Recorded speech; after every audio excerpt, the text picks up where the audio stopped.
Good afternoon, ladies and gentlemen. Thank you for joining us at the SIEW Energy Insights webinar series. Please participate in our polls by scanning the QR code on your screen or go to www.menti.com and enter the code 81580528. Do share your thoughts with us as we will be discussing the results later during the program. The program will begin shortly. Thank you.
Good afternoon, ladies and gentlemen.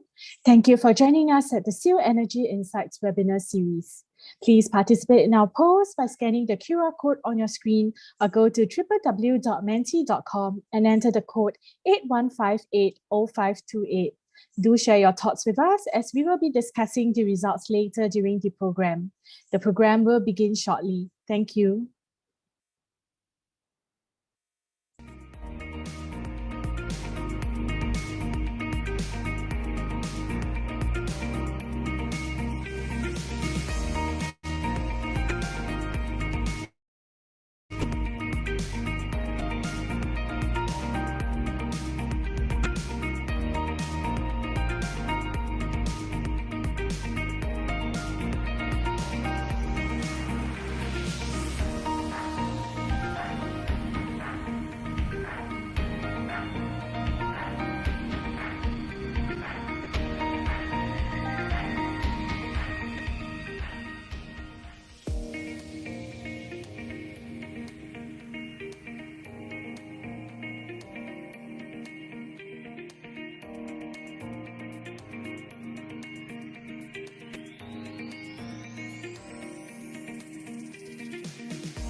Good afternoon, ladies and gentlemen. My name is Serene Chua, and I'm your host from the Energy Market Authority of Singapore.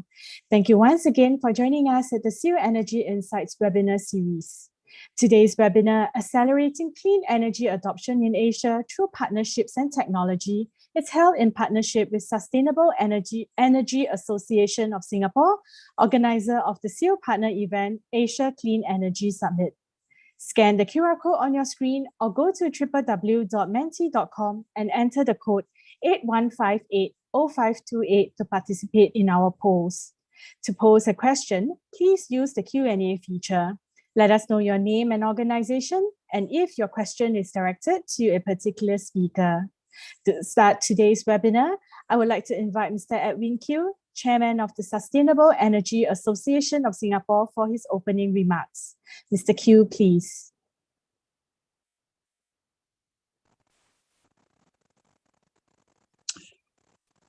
Thank you.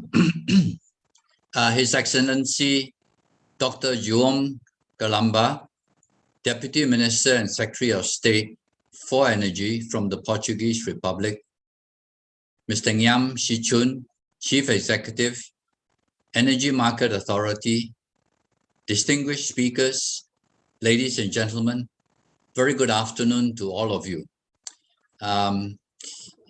particularly those in Asia, and good morning to all of you joining us from Europe, and good morning to those who are from the Americas. May I, on behalf of the Sustainable Energy Association of Singapore, warmly welcome all visitors and delegates to the Singapore International Week's Energy Insight webinar. In today's session, we have the honor of an esteemed panel, and I, along with all of you, the audience, look forward very much to the presentation and, of course, the panel discussions thereafter. May I just say a few words about SIEW, which is the Sustainable Energy Association of Singapore. We were set up some 14 years ago with a large vision of providing a platform for companies in the sustainable energy industry to meet, collaborate, innovate, and embark on projects that not only make good business sense, but also promote the use of cleaner technologies and sustainability. With that in mind, SIEW has embarked on several activities to support the industry with the overarching goal to align our activities with the Singapore Green Plan and the UN Sustainable Development Goals, so that we can, in our small way, contribute to Singapore's net zero ambitions by 2050. One of our flagship activities in SIEW is the Asia Clean Energy Summit, or ACES in short. 8 years ago, SIEW partnered the Solar Energy Research Institute of Singapore, or SERIS, the Energy Research Institute at NTU, or IRIAN, and with the support of the Economic Development Board and the Energy Market Authority, organized the first edition of ACES as part of the Singapore International Energy Week. Taking place live and in person on the 25th to the 26th October 2021, which is just a couple or 3 months away, ACES is the only clean energy focused conference and exhibition within SIEW. ACES convenes ministers, industry CEOs, and leaders of the international organizations. ACES is the region's most important regional platform to share and co-create innovation, clean energy solutions, and sustainable pathways. ACES also powers Singapore ambitions to be the clean energy hub for Asia. The 2021 edition will elevate its international influence via a ministerial dialogue panel, broadening industry participation to include oil and gas, commercial and industry, energy efficiency, and the electric vehicle sector. The conference will be structured to a streamlined program consisting of a strategic conference, including concurrent tracks covering the energy efficiency, solar, and electrical vehicles. SIEW has therefore made great efforts to bring to you, in this year's edition of ACES, a 3-day program comprising business leaders and experts who will share their insights on the advances of digital technology, energy systems for the future, the latest technologies and developments for the clean energy sector, and much more. Our goal is to encourage thought leaders and companies to come together to think of new business models and innovative ideas to build a future world, powered totally by clean energy so that we can reverse and mitigate the effects of climate change. As we all know, climate change or the climate crisis continues to create havoc and disasters in many countries and will worsen if we carry on with business as usual. SIEW, as an industry association, together with all our members, have always been promoting clean energy and sustainability through the use of renewable energy. We have also made concerted efforts and practices of applying energy efficiency to all systems and processes in Singapore, and also many of our members operate within the region. Together with EMA and all our partners, I look forward very much to our continued partnership to ensure a sustainable clean energy future for Singapore and beyond. I wish all a successful webinar and a great afternoon of discussions. Please stay safe. Thank you. Thank you, Mr. Q. It is my pleasure to now invite His Excellency Dr. João Galamba, Deputy Minister and Secretary of State for Energy, Portuguese Republic, to deliver the keynote address. Your Excellency, please. Good morning. Let me start by thanking Energy Market Authority for the invitation to participate in this webinar and share the Portuguese ambitions when it comes to renewable energy. I'm talking outside here, I hear your voice. The challenges our societies face require concerted action between energy and climate policies, since this is the only way possible to achieve a carbon neutral economy and a society that both promotes economic growth and a better quality of life. Portugal's sustainable growth trajectory is funded upon a more competitive and resilient development growth model, reducing the consumption of natural and energetic resources, and at the same time creating new employment opportunities, increasing wealth creation, and foster new knowledge development. This trajectory is anchored on Portugal's National Energy and Climate Plan 2021-2030.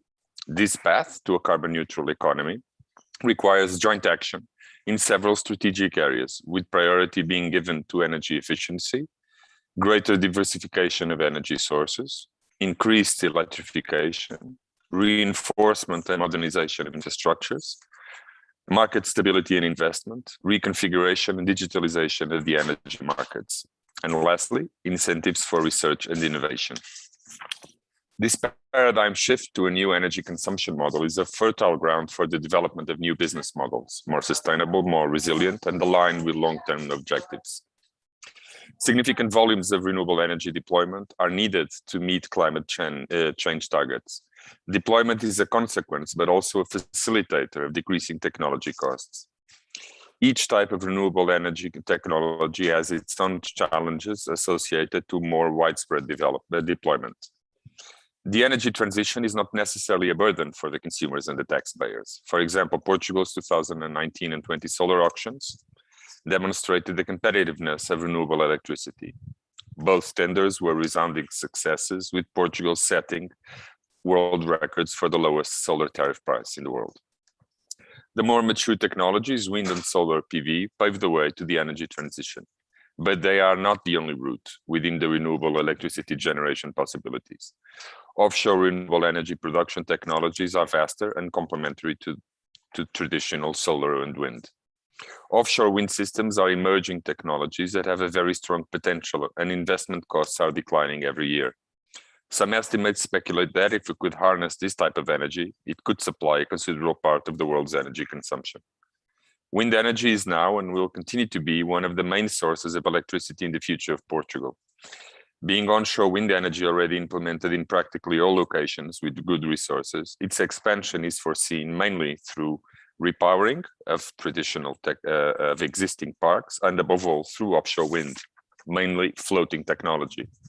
In fact, since along the Portuguese coast the continental platform increases in deepness close to the shore, there are few locations along the Portuguese coast to install bottom-fixed offshore wind farms.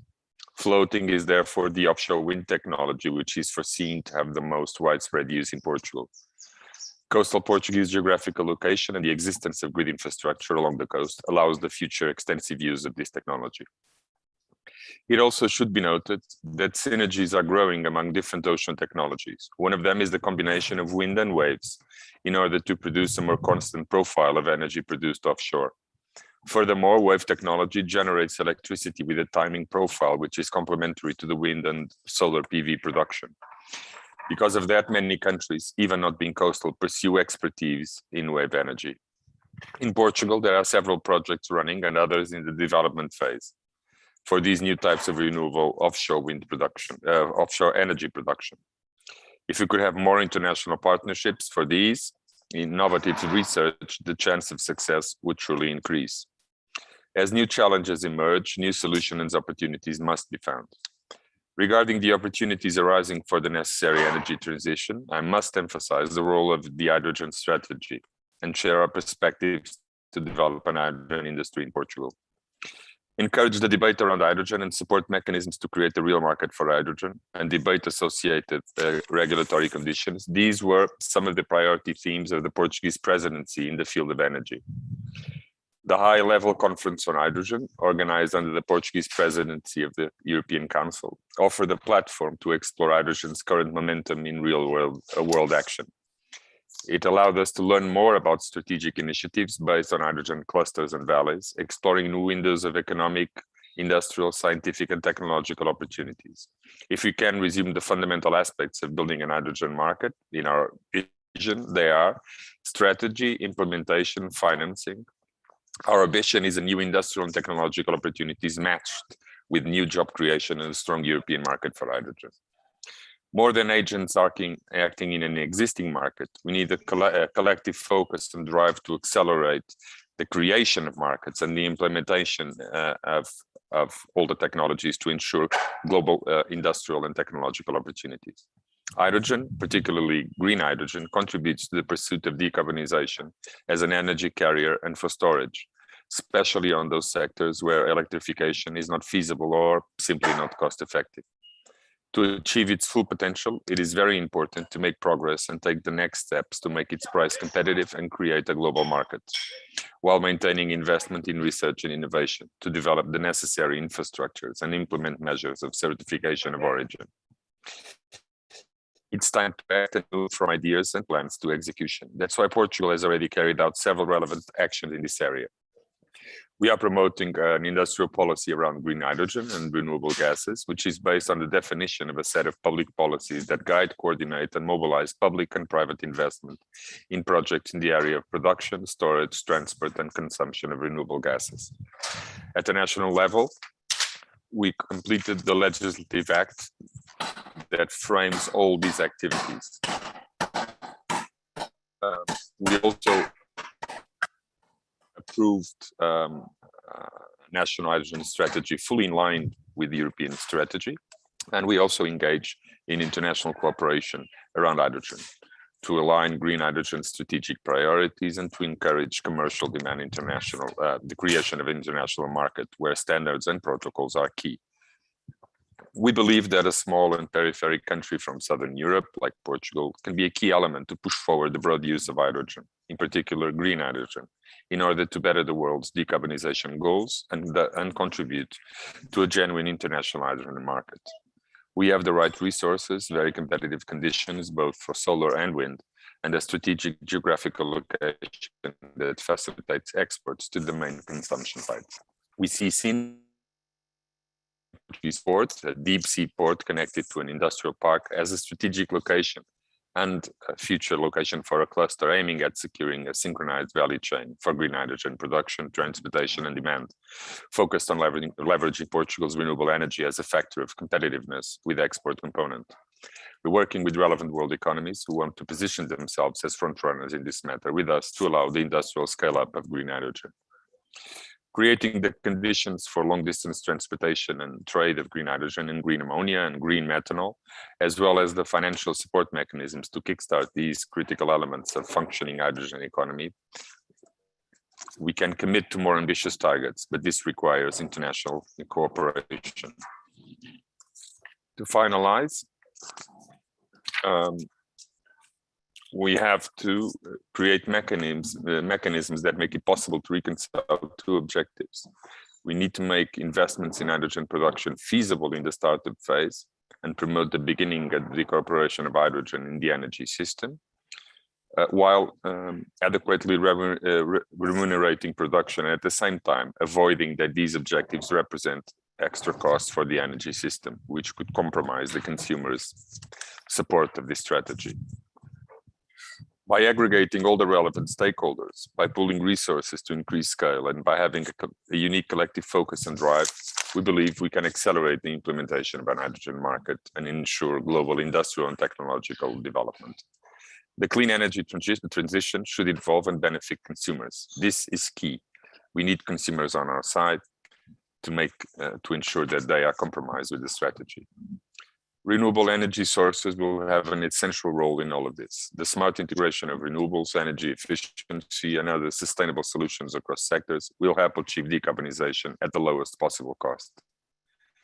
The rapid decrease in the cost of renewables, combined with improved design and support of public policies, will further reduce the impact on households and industries' energy bills regarding renewables deployment. We are pleased to working closely with you on all these matters to reaffirm and reinforce our common ambition and to ensure an energy transition that supports the path to climate neutrality, but it is at the same time an opportunity of economic growth and investment. Thank you very much.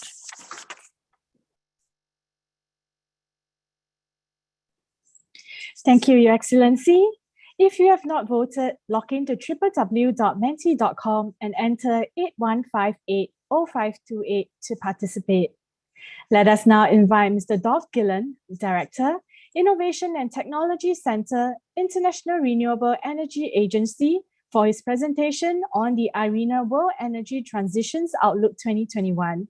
Mr. Gillen, please. Thank you very much, Serene, and thank you for having me today. I would like to present our perspective on how the world can decarbonize. It's something we published in March of this year. So it's the first time that IRENA published a 1.5 degree pathway, and in June, we also published a detailed assessment of the socioeconomic impacts of such transition. And you can find them on our website. So if you move to the next slide, in Paris in 2015, the world agreed to an objective of well below 2 degrees scenario. And the world has changed since. Turns out that the climate impacts are much more severe than anticipated, and there is a need to aim for maximum of 1.5 degree climate change. And more countries have signed up to this. About 70% of world emissions are taking place in countries that have signed up to net zero emissions by 2050. The question, of course, is how to put such objectives into practice. And 1.5 degrees is fundamentally different than 2 degrees because it means that we not only need to focus on decarbonizing the power sector, but we also need to decarbonize the end-use sectors, so buildings, industry, and transport. And that is why we developed this 1.5 degree pathway. Our conclusions, big picture, are in line with many other leading scenario. So there is a consensus that what we need is, on the supply side, much more renewables. At the same time, we need to electrify end-use sectors, notably transportation.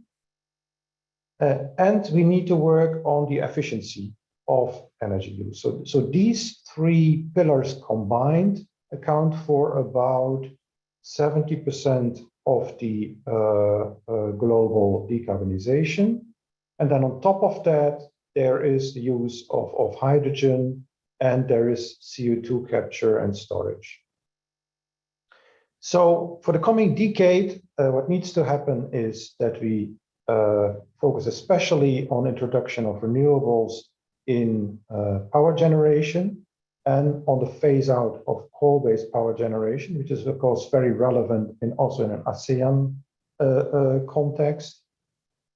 And we need to ramp up all these clean technologies significantly. We need a ramp up, it depends on which indicator you use, somewhere between a factor 3 and even a factor 8. So in the coming decade, this decade to 2030 is really critical to make this transition happen. There is a strong economic case for this transition. So we calculated that the benefits exceed the costs by a factor of 2 to nearly 6. So the question is, how do we create the enabling frameworks? Minister Galamba also just talked about to get that acceleration going. So if you move to the next slide, so this illustrates where we are heading with policies in place and what we need. So we need that these objectives, which have been formulated, that they are translated into policies and into laws, so that they become compulsory. And of course, we need a global effort to make this happen. So in that sense, the coming COP26 is really critical to translate these objectives into concrete plans. And the implication is decarbonization of all sectors worldwide, and with for the period to 2030, a special effort in power generation. Now, if you move to the next slide, the conditions to make that happen have significantly improved in recent years because of innovation. So, and the cost reduction we see for example, renewable power generation has been very significant.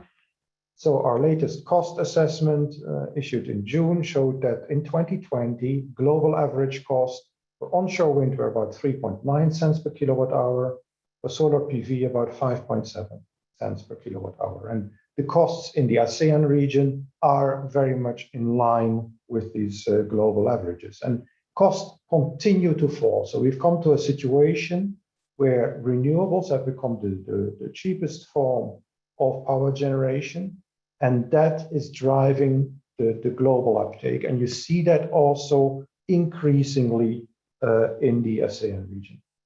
We see similar cost reductions also in other sectors. And of course, the sector which is receiving most attention and where you see most action at the moment is electromobility, very much driven by the significant cost reduction for the batteries. But we see similar positive developments also now in other sectors, and that is very much helping this energy transition.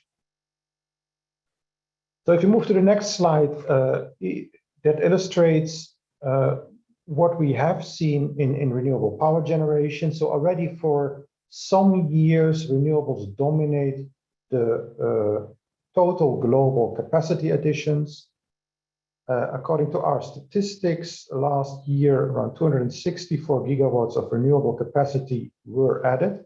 So despite the COVID crisis, a new record in renewable capacity additions. We expect further growth in this year and in years to come.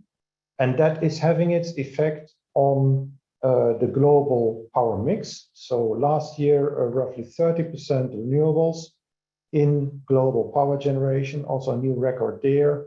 And that percentage will continue to increase rapidly.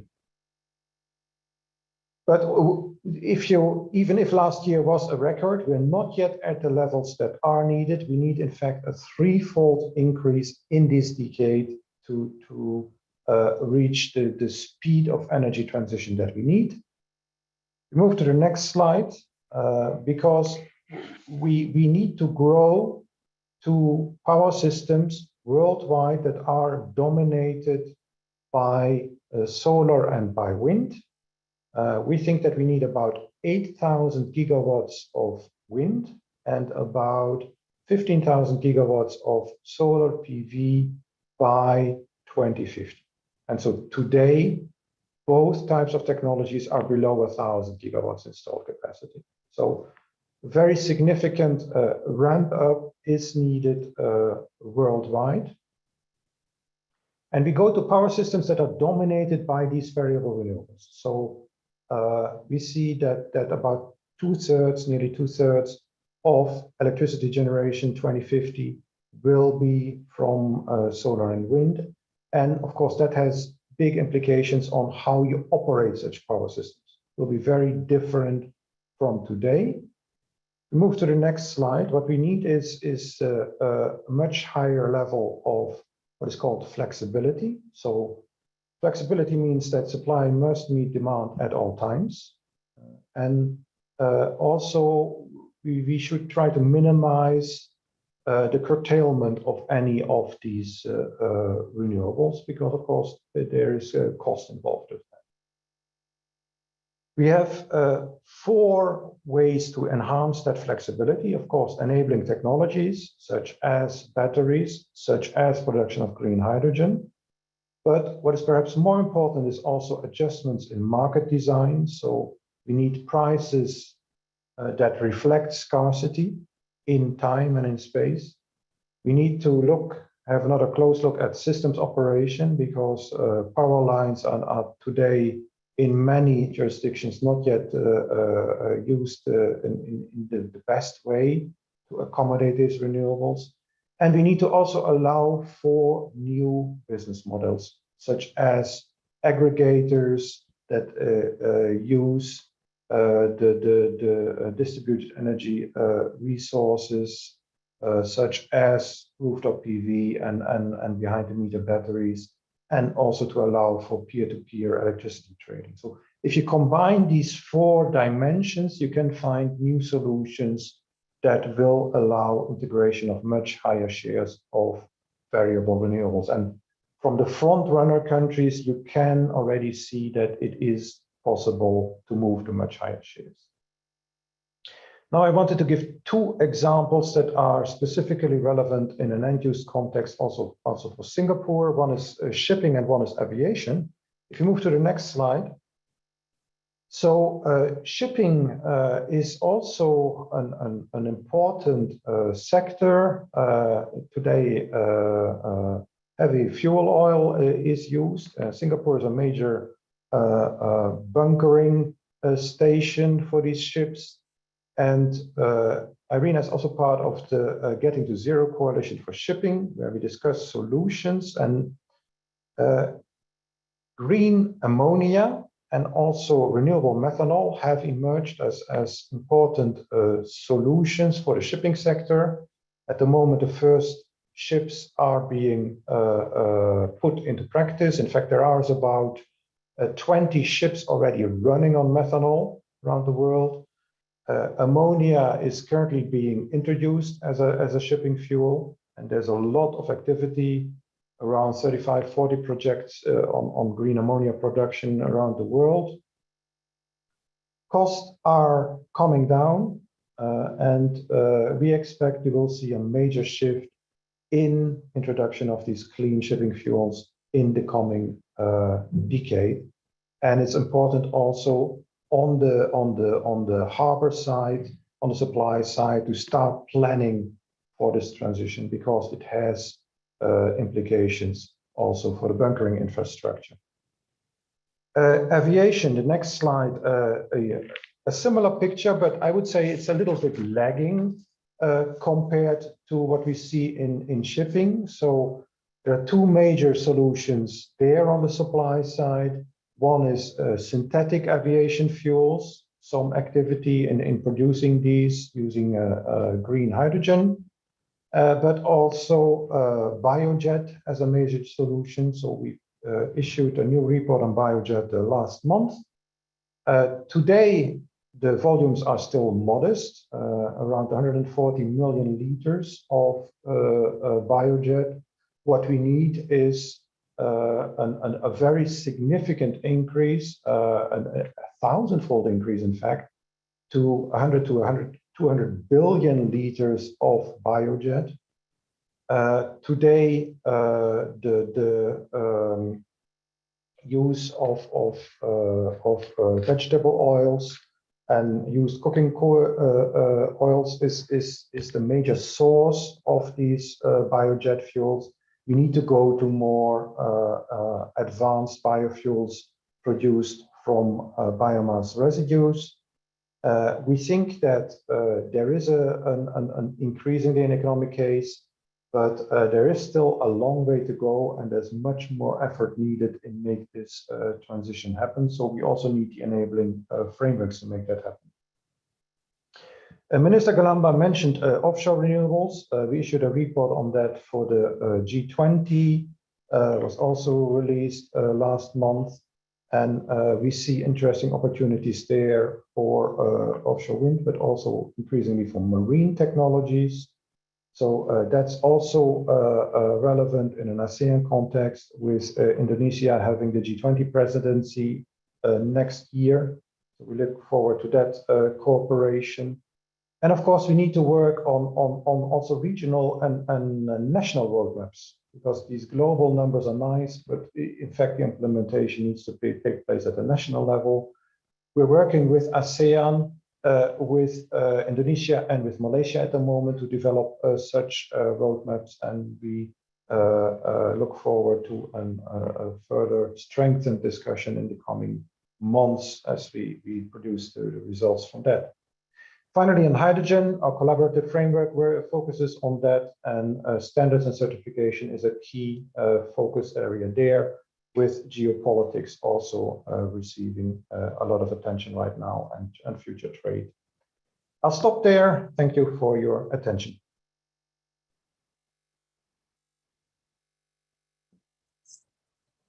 Thank you, Mr. Gillen. If you have not voted, log in to www.menti.com and enter 81580528 to participate. Let us now take a look at the results of our poll questions. So for the first question on accelerating clean energy, it seems like most of our respondents agree strongly with the statements that has been displayed. Can we have the result for the poll number 2, please? So for this, more robust policy frameworks has been ranked first. And could we have the result for the last poll, please? We see quite a fair bit of statements being shown here.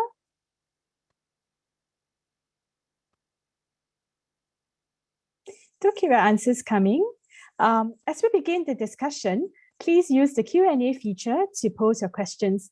Let us know your name and organization, and if your question is directed to a particular speaker. It is my pleasure to now invite His Excellency, Mr. Gillen, Mr. Benoit Yuen, Head of Department, Renewables, APAC, Energy System, DNV, Mr. Brendan McGordon, Regional Manager for Asia, US Trade and Development Agency, Mr. Jie Tang, Practice Manager for the Energy and Extractive Global Practice, World Bank Group, to join our moderator, Mr. Justin Wu, Head of Asia Pacific, Bloomberg NEF, for the panel discussion. I'll now hand over to Mr. Wu. Mr. Wu, please. Thank you very much, Serene, for the introduction. And also I want to thank Minister Galamba and Mr. Gillen for their very insightful opening remarks, and also presentation to set the scene. So over the next 45 or 50 minutes or so, we're going to have a panel discussion about how to accelerate clean energy adoption in Asia, and also specifically also in Southeast Asia, the region that we're, I think was the focus of this webinar. So I noticed actually from the poll remarks that there were an interesting variety of comments about the state of renewable energy or clean energy development deployment in Asia. What's interesting is actually, I think a lot of people may still not be aware that actually Asia has been the epicenter of clean energy deployment for the past 10 years. A lot of it actually has taken place in China and some in India, but not so much in actually Southeast Asia until very recently. So just to give you a little bit of context from some data that we gathered, in 2020, so this was during the pandemic, about $19.4 billion of renewable energy investment was made in Southeast Asia. 71% of that was in Vietnam. So what is the context of $19.4 billion? It's actually about 5 times as much as it was in 2019, which was $4.2 billion. So obviously, as you can see, that renewable energy investment has been accelerating in Southeast Asia and has been growing.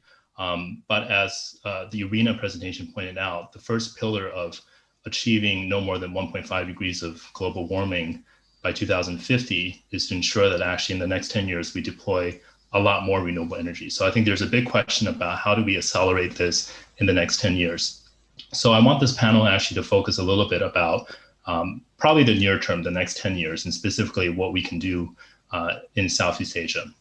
So I want to start with Dr. Galamba, Minister Galamba. I don't think we may not need actually an introduction for you, but actually I'm curious to hear from your perspective or from the Portuguese government's perspective, what are your main interests or any activities that you have so far in Southeast Asia with regards to renewable energy?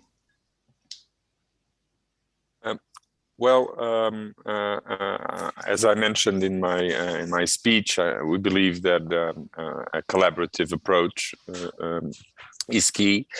There is a lot going on in Europe, and Europe has the right policy tools to ensure the acceleration of investments. But we believe that to move one step forward, and the perfect example is green hydrogen and all the required standards that need to be put in place for the market to exist, then we need to go well beyond Europe.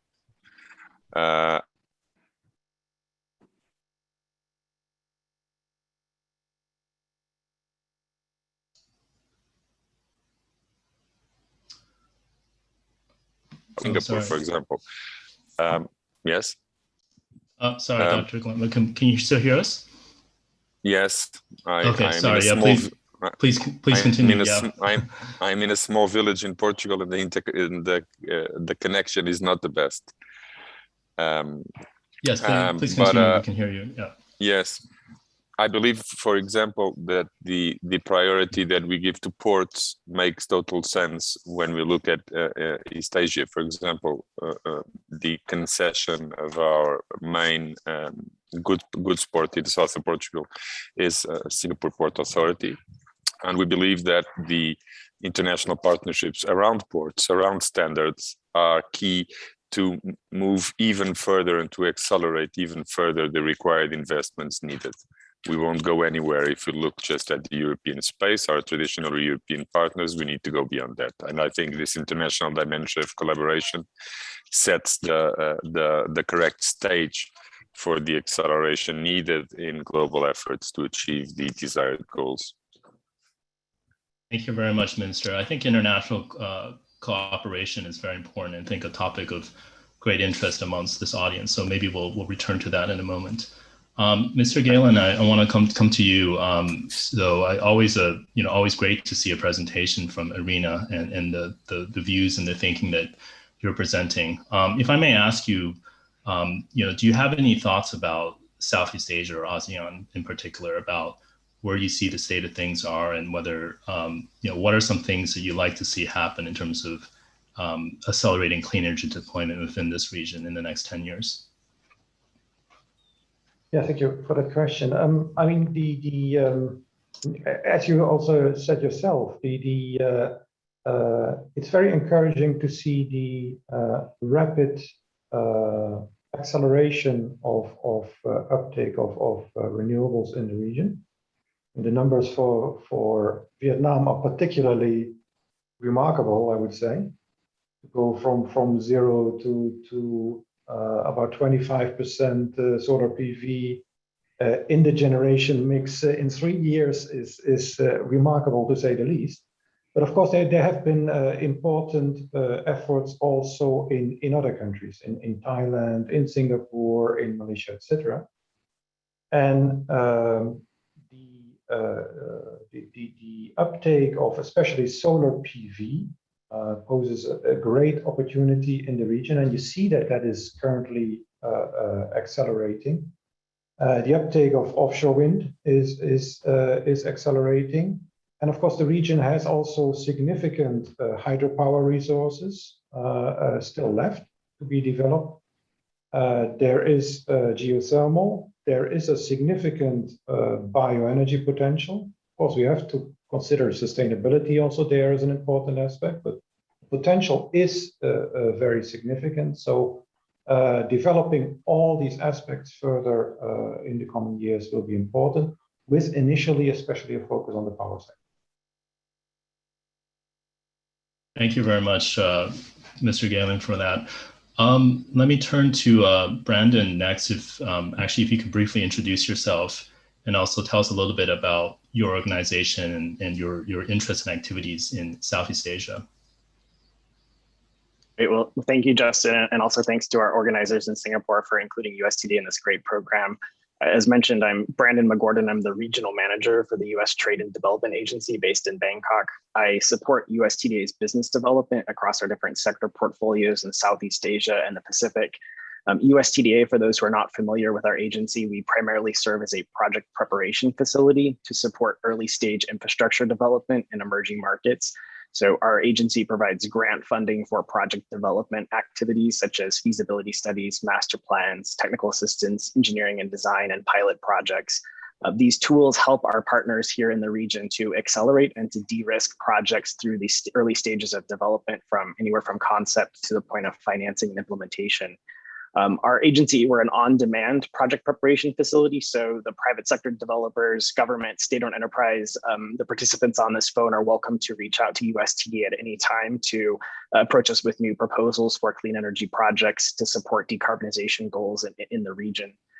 As reference, in this region, we've done over the past two decades have supported more than 250 energy infrastructure projects, and it makes up about a third of our ongoing program work in the region. So again, that includes projects such as early stage support for power generation, transmission and distribution, energy efficiency, as well as digitalization of the power sector. Since I know we don't have slides, if folks on the call would like to learn more about our tools, you can find out more on our website, ustda.gov. Over to you, Justin. Thank you very much, Brandon, for the introduction. Let me turn to Mr. Benoit Nguyen next. Benoit, can you give us a quick introduction and also tell us a little bit about your organization, your activities and interests in the region? Yeah, sure. Thanks for the introduction. So my name is Benoit Nguyen. I'm the head of Renewables APAC for DNV.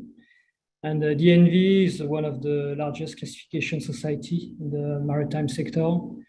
And we also are one of the largest technical consultancy and supervisory in the renewable space. So my department, we are providing owners engineering services or technical due diligence services for offshore wind, onshore wind, and also solar PV. We've seen a lot of interesting floating PV projects also coming up. And we are also supporting storage project or hybrid projects in the region.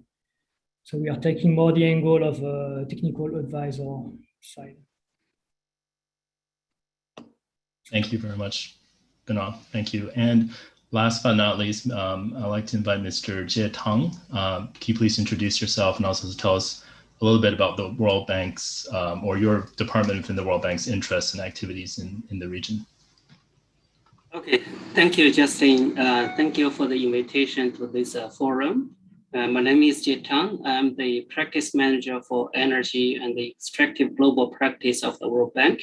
in charge of all the World Bank energy business in East Asia and the Pacific region, covering about 26 countries.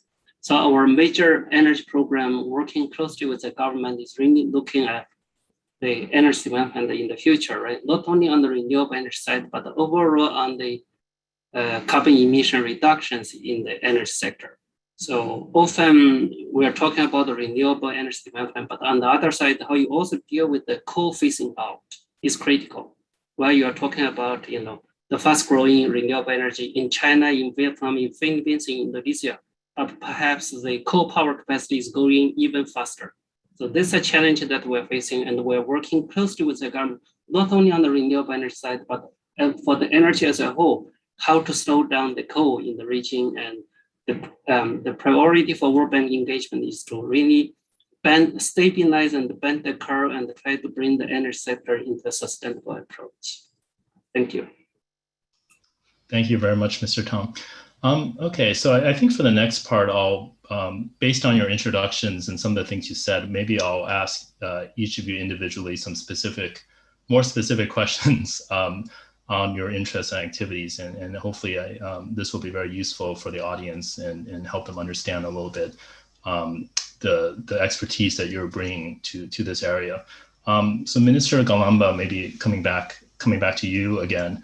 You mentioned in your opening remarks some really interesting examples of what Portugal is doing with regards to the low carbon energy transition, a lot of new technologies and things like that.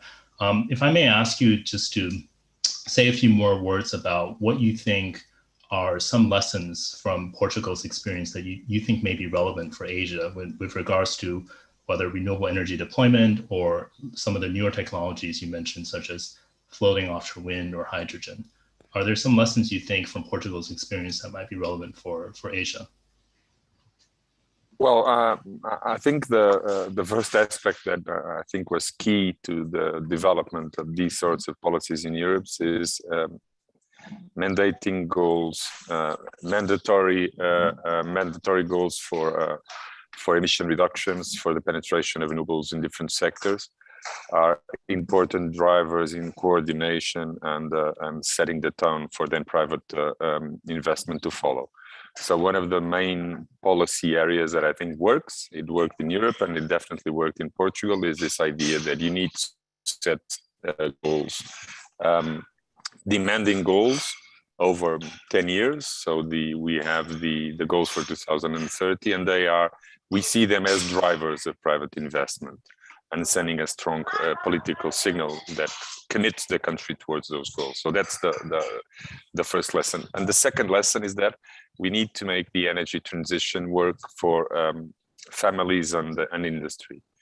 So paying close attention to the cost element of all of this is key. In the beginning, in 2005, when we started a strong push for renewables, mainly in the wind sector, we had feed-in tariffs that went into the electricity tariff, and this created a certain backlash in companies and families because they started seeing renewables as a synonym with extra costs.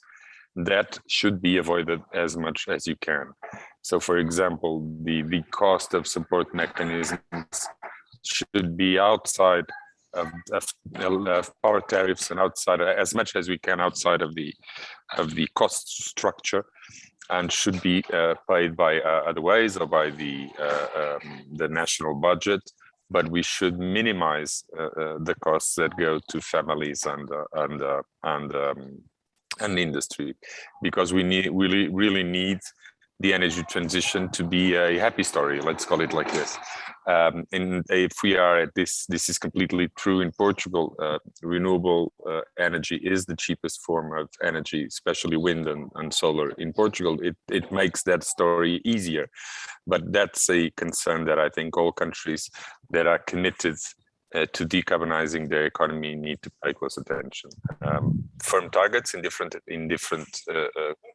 areas: transportation, heavy industry, the power sector. For example, we are introducing goals for shipping and air travel. to signal exactly this commitment that we also want to decarbonize those areas. So these are the two main issues that I wanted to highlight. Thank you. Thank you very much, Minister. Yeah, I think those are really relevant remarks, actually, and lessons. And I think something that, yeah, something I think very relevant for Asia as well, in the context of economic development, as well as sort of, you know, how government will go about supporting renewable energy. I think actually this is a good segue for my next question for Mr. Galen. I actually wanted to ask you about policy. So you mentioned in your presentation that that's one of the important pillars for accelerating deployment in renewable energy in the next 10 years. Can you maybe elaborate that a little bit? We actually have, you know, I took a look at the participant list. We actually have a fair number of policymakers from around the ASEAN region on this webinar. So are there things you think that they should look at, or you think policy is going to be the main driver, or there's something else in addition to that? Well, policy, of course, is very important as an enabler. The fossil fuel subsidies still play an important role in the region. So that is probably one of the aspects that immediately deserves some attention and where there are some quick wins. The question is also, should CO2 be priced? That is another aspect that can play an important role, you know, especially in the context of coal investments. And what is important there is not only, let's say, a long-term goal for transition, but practical incentives to create the business case and to create a confidence that there will be enabling frameworks in place for several decades, because any investment in the power sector is a long-term investment. But there is other aspects, for example, the enabling infrastructure is very important. Southeast Asia, there has been quite a lot of discussion around interconnectors, how to enhance the power systems integration, which is one of the enabling factors for introducing more renewables. Still more can be done in that context. And then this new attention now also for the end-use sectors, with electromobility being clearly the first one. And again, there is an important role for governments in creating that enabling infrastructures. In this case, the charging infrastructure for these electric vehicles, and to ensure that they also contribute to this power systems flexibility. So we need smart charging going forward. So all these aspects have a private sector investment component, but also a very important public sector component and infrastructure component where governments have to key role to play. Great, thank you very much, Mr. Gillen, for your remarks. I'm going to jump around a little bit, actually, and come to Mr. Tang, actually, for the next question. So actually, there's quite a few questions in the chat box, so I want to thank the audience for putting them in, and I'm trying to read them and weave your views into my questions for the panelists as well. So do please continue putting that forward. So Mr. Tang, you actually mentioned in your opening remarks about coal, that even though we've seen a rapid deployment of renewable energy in ASEAN, coal is still, well, there's still a lot of coal power being built. And whether correctly or incorrectly, there's still a perception in the region that coal power is needed given the rapid development of power demand in the region. There's some comments from the audience saying that essentially most Southeast Asian countries still believe that it needs to rely on its region's natural resources. So can you tell us a little bit more about your view on that? What do you think, what is your view on that? And also, you mentioned sort of phasing out coal in the region. How can that be achieved? Yes, first, the 4 Asian countries that under my coverage, China, Vietnam, Indonesia, and the Philippines, consumes 58% of the world coal consumption. China alone, 52% more than the rest of the world, right? Around, on average, 70% was used for power generation. So that's a reality we're facing. So if you look at the next 5 to 10 years, we are working with the government on their national planning on the energy sector. So we see that government are trying to make a lot of efforts to slow down adding additional coal power, but still in all these 4 countries, we see that they will continue to add coal power in the next 5 years. So particularly in Indonesia and Philippines and Vietnam, the coal power capacity addition is huge. But maybe slower than what we say over the past, given the climate change commitment of the government. The major reason is that first is still the energy security. When we talk about the renewable energy, solar and wind, the intermittence, right, is still an issue unless you really have a very strong, robust system, as well as storage capacity, like a battery storage or pump storage. Then the supply, the base load and the peak load cannot fully rely on, solar and wind. So that's why first, faster growing of technology on storage system, right? And also lower than the cost is critical on the future, path for renewable energy development. When you have a small amount of renewable energy, it does not matter. But when you come to the certain size, like China, right? So far they have installed around 540 gigawatts of solar and wind. In 2000 alone, last year alone, they added 120 gigawatts into the system. But still, curtailment, intermittence is a big challenge. And for heating supply, they still need to build more CHP and combined heat and power, coal power plant and to meet that. So that's the first part, is a technical one. And the second is really, there's a huge vested interest behind the coal value chain, right? From the coal production, transportation, import and export, and the coal power generation. There is a huge investment already invested in the sector.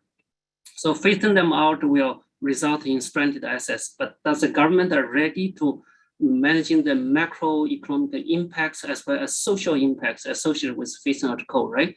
The answer is perhaps is not, right? We see that China has started, testing on coal mine closure, phasing out the old coal power plant. They have closed last year in one province in Shanxi more than 100 small coal mines.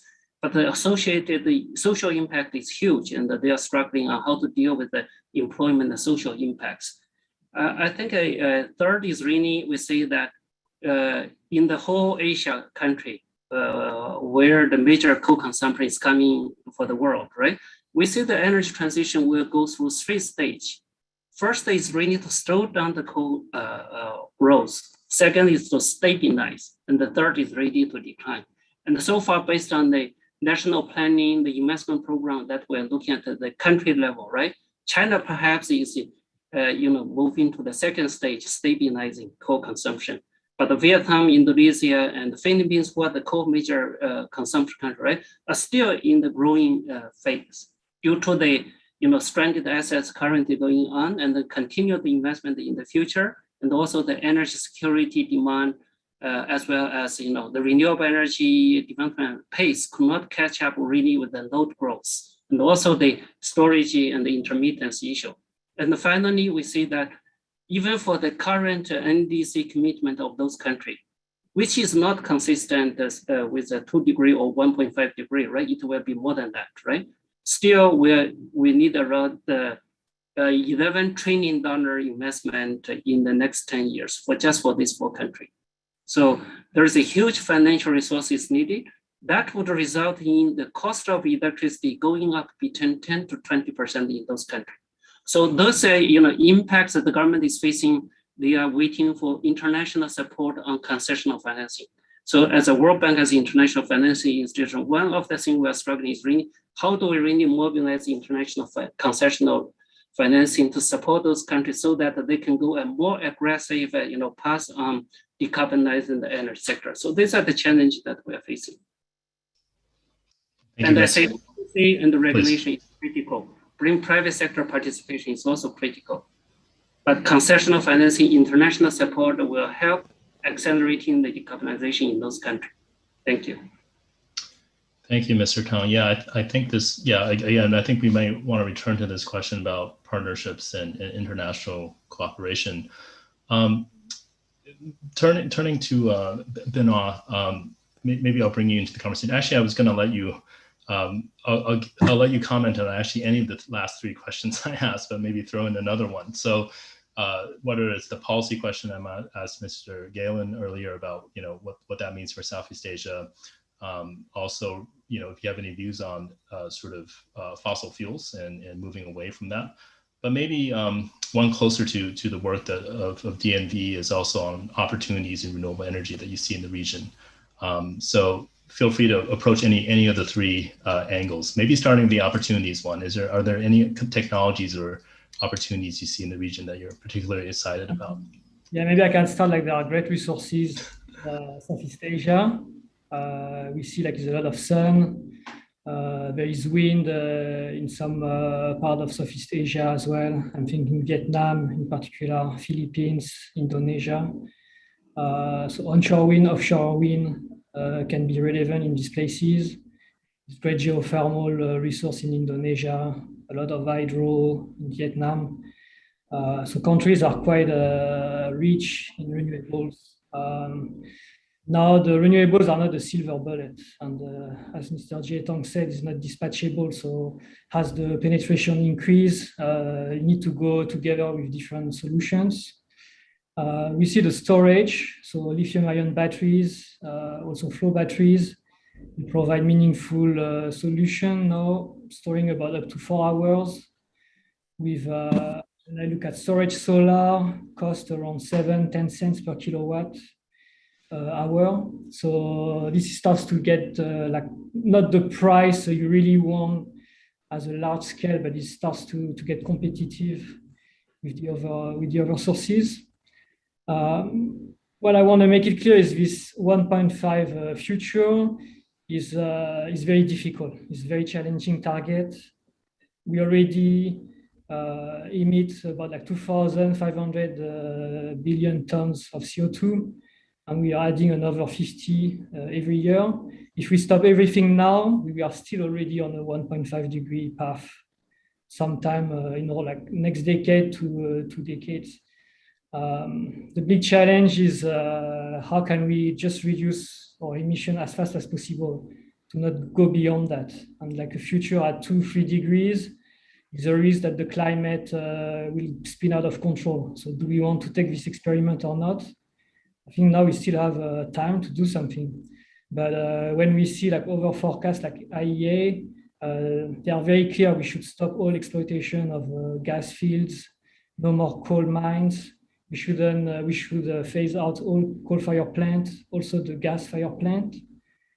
The gas-fired plant haven't been discussed yet, but they are shown as one of the ways to balance the intermittency of renewables as well in the coming decades. It's really going to be up to the governments to decide if they want to use that as a tool to increase the renewable share in their system. But on the positive side, I see, for example, the pickup of EVs will bring a lot of batteries inside the system.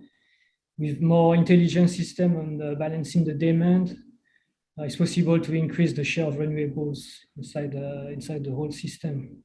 So I would say technical solutions are there. Maybe the price is not the best at the moment, but if we have commitment for governments to have long-term policies and regulations for this long-term investment, we can find a path to zero emission by 2050. But this is really very challenging. And the system we see in Southeast Asia also is more traditional.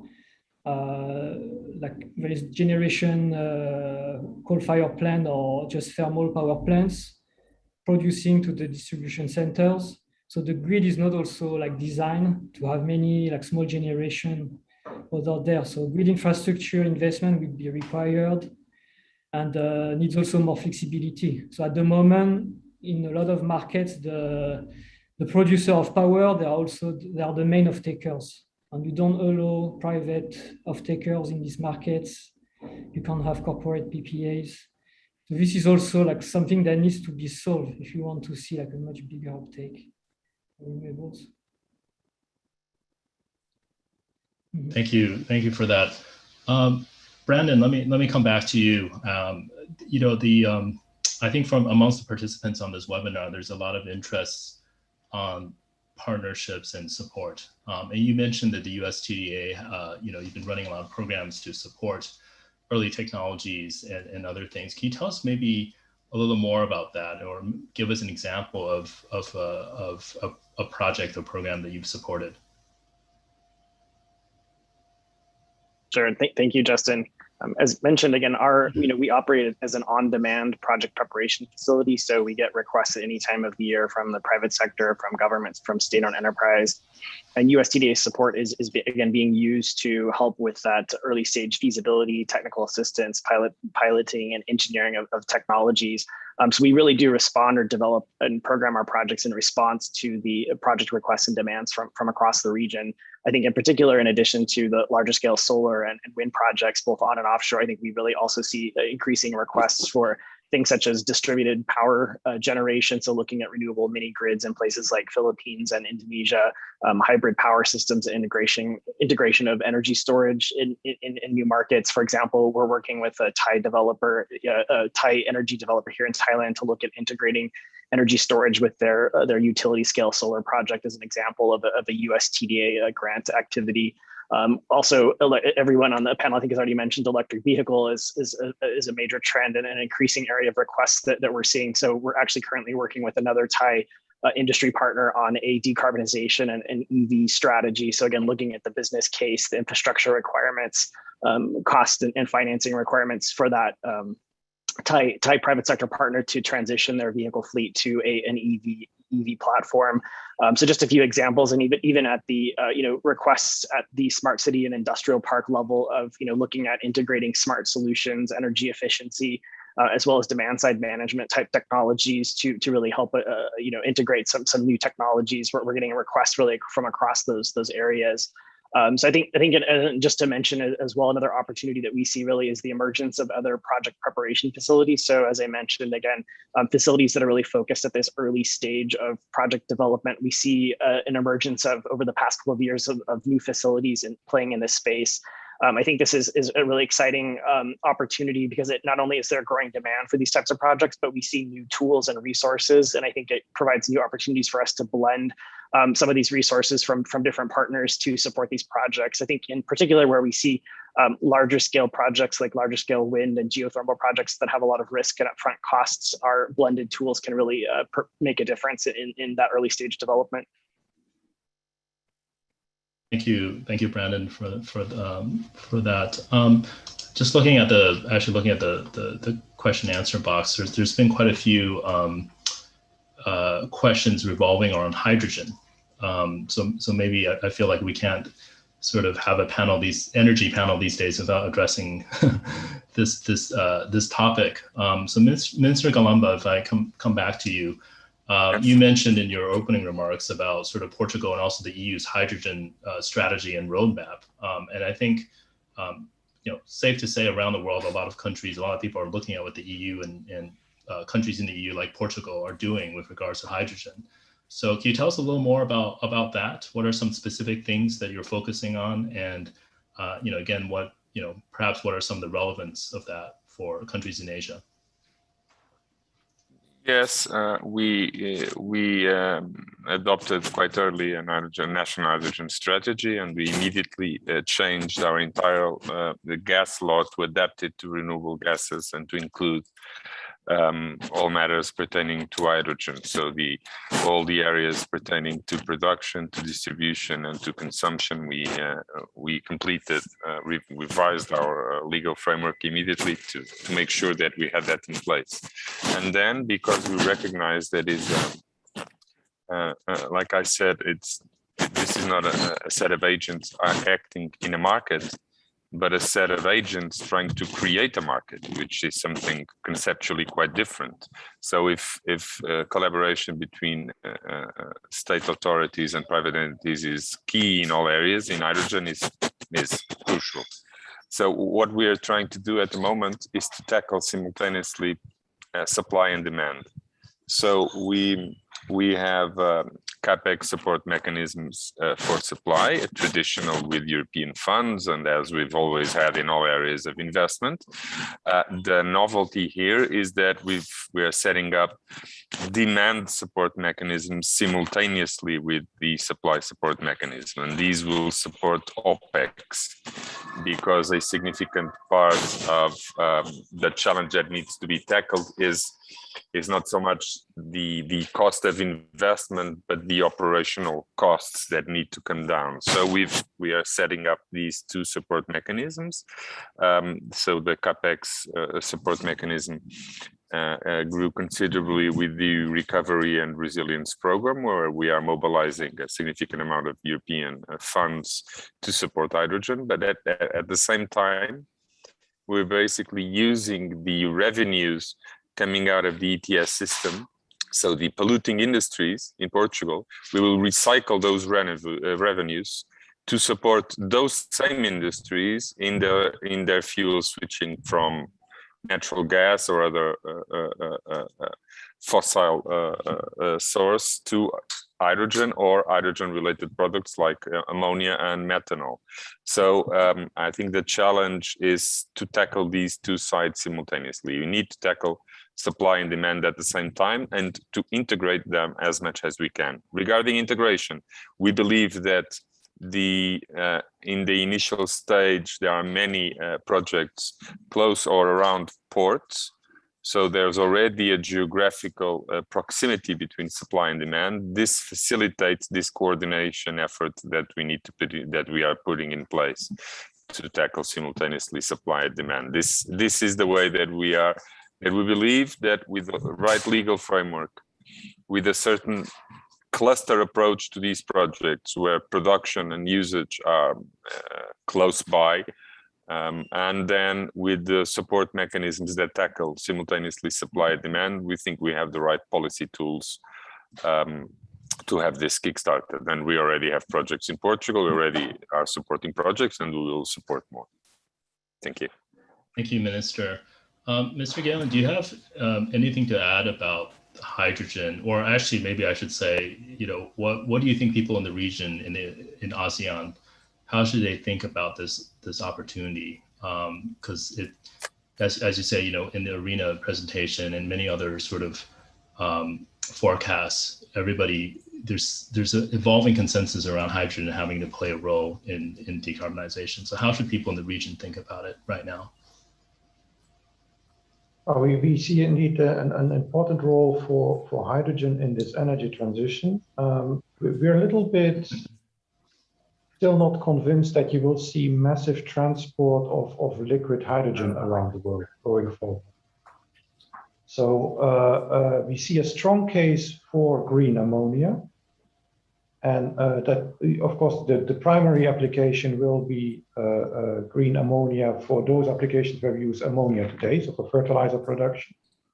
A little bit further out, then also for shipping. So trade in ammonia is likely to increase significantly, and of course that can also play a role in the region. Then there is also a number of other commodities, such as I mentioned methanol, but there's maybe also direct reduced iron, which can play an increasingly important role as a traded commodity. So commodity trade will change. And then let's see what's going to happen with pipelines. So in Europe, there's a lot of attention for retooling of existing natural gas pipelines for the use of hydrogen. You need to replace compressors, you need to replace flanges if you do that, but most of these pipelines are suited also for hydrogen transportation with limited adjustments. And that can, of course, also longer term play a role in the region. Thank you for that. Mr. Tang, actually, let me come to you. Maybe you can take a stab at this question, but there's one from the audience regarding views on blue versus green hydrogen, and also whether there's a role for blue hydrogen in the energy transition. I think blue hydrogen for those who don't know, is commonly referred to as hydrogen generated by fossil fuels with carbon capture. So, Mr. Tong, do you have a view on this, or would you like to comment? Maybe not exactly, talking from the World Bank side, what we are working with the government in Asia right now is really look at, how to decarbonize the transport sector. And we see hydrogen will play a critical role. Like a gas will play a transition role also in the power sector, right? Replacing coal. Regarding hydrogen, currently the World Bank is working with China and also in Vietnam and looking for how, even in now PDR, looking for how to use surplus renewable energy to produce green hydrogen. And in the World Bank, as in the infrastructure department, we also have transport in our department. So we are carry out analytical work on studying how hydrogen will help a decarbonization of the transport sector together with our transport colleagues, looking at not only heavy trucks, but also shipping industries, right? Then currently this is going on. So we are also talking with the government on how to make a policy, institution, and regulation available to encourage investment in green hydrogen production.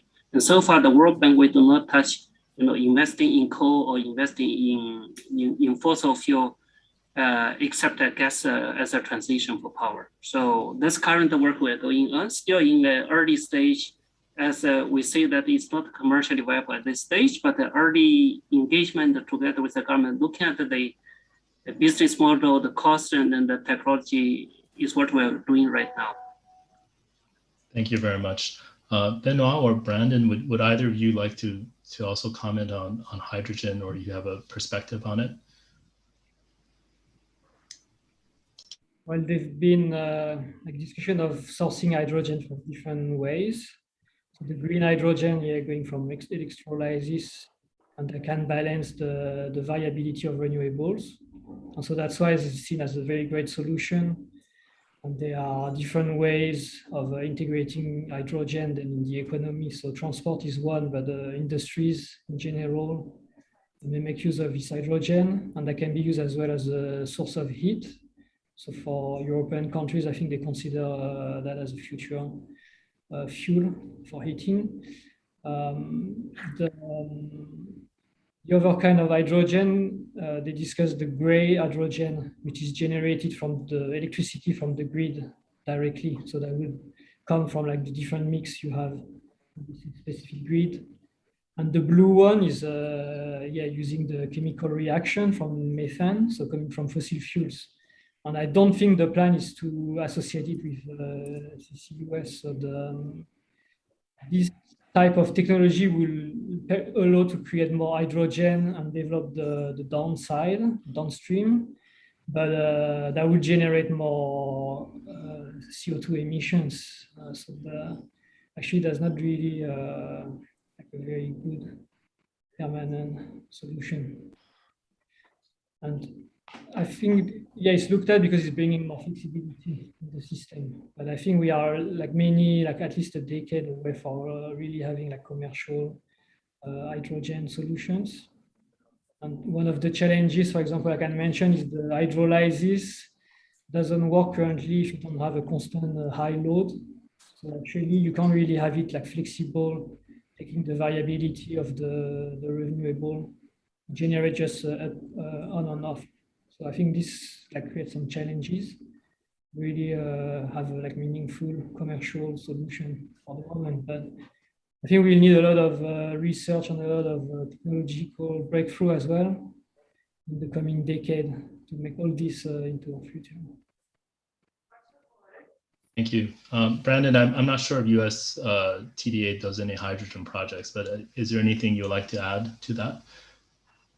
Yeah, I would just add again, we can help countries or private sector look at evaluating different technologies and infrastructure requirements as part of that decarbonization strategy. So again, open to looking at different types of feasibility or technical assistance support for that type of infrastructure. Actually, Brandon, maybe a follow-up question. And is there a type of size of project or a sweet spot that you would be looking for? So really, we really work across the energy space. So when it comes to power generation, transmission and distribution, Also looking at things like energy efficiency, as well as increasingly on the digitalization of especially of the grid and infrastructure, or even looking at digital power plants.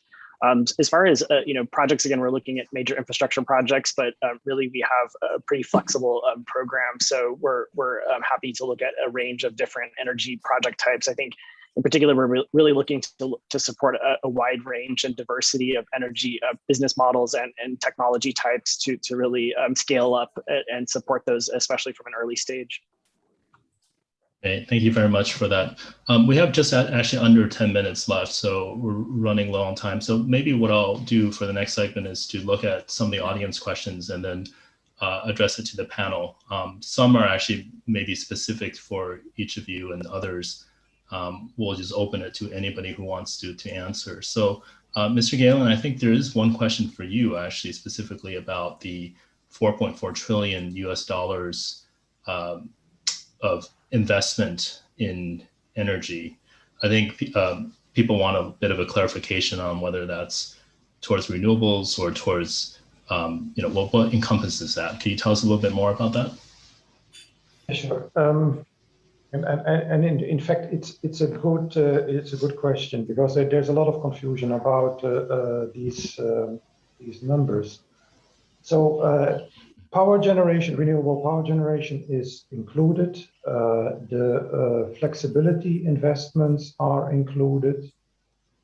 Say recharging infrastructure is included, but for example, the cost of electric vehicles is not included, because the assumption is that the cost will drop to the same level or a lower level than of vehicles with internal combustion engines.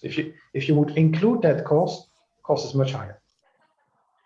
Or the investment volume. In fact, it's not a cost, because the cost is even lower than for internal combustion. There was a specific question, well, is for example, the cost of copper mining included? So the cost of copper is included when we talk about the total cost of the transition, but we've not included the cost of new copper mines into this investment number.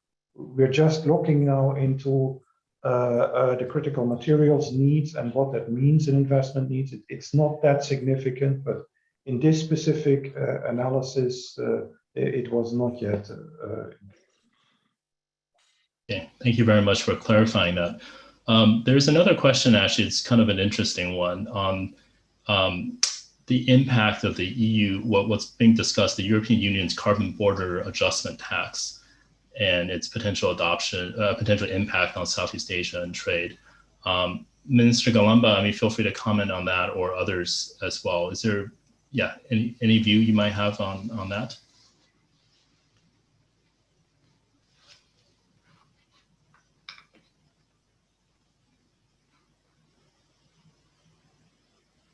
We may have lost the minister temporarily. Anyone else want to maybe comment on that question, or we could maybe move on to a different one.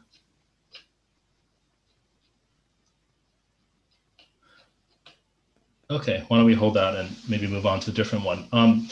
There's another, well, given I think this is the virtual webinar, but I think our organizers and a fair bit of the audience actually comes from Singapore. So I think there has always been a broader question about the role of Singapore in the energy transition, whether it can be a hub for renewable energy production, or or rather, what options does it have? Does anybody want to sort of take a stab at that question?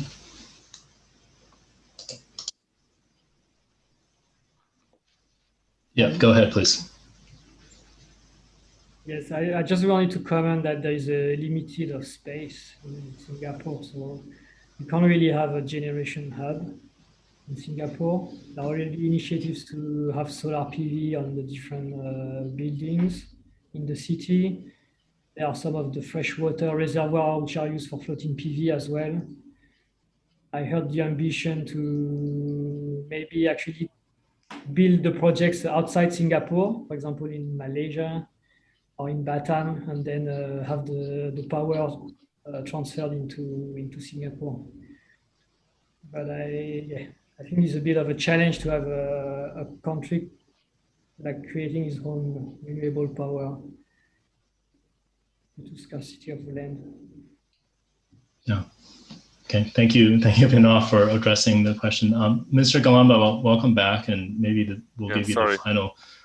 No worries. We'll give you the final comment. So there's a question about the EU's carbon border adjustment tax and its, impact on Southeast Asia. Do you have any thoughts about that? I actually, this question does come up from time to time in the region about whether there's any implications from that discussion on countries in Southeast Asia.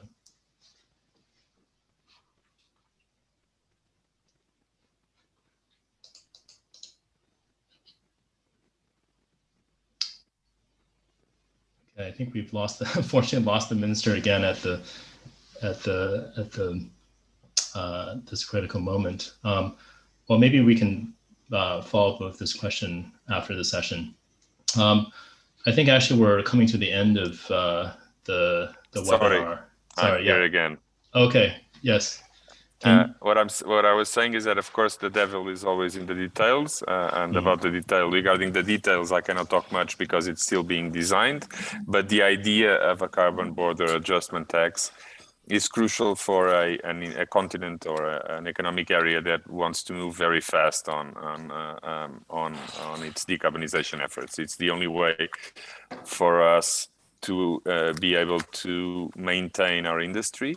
Of course, it has to be properly designed and it has to be compatible with WTO rules.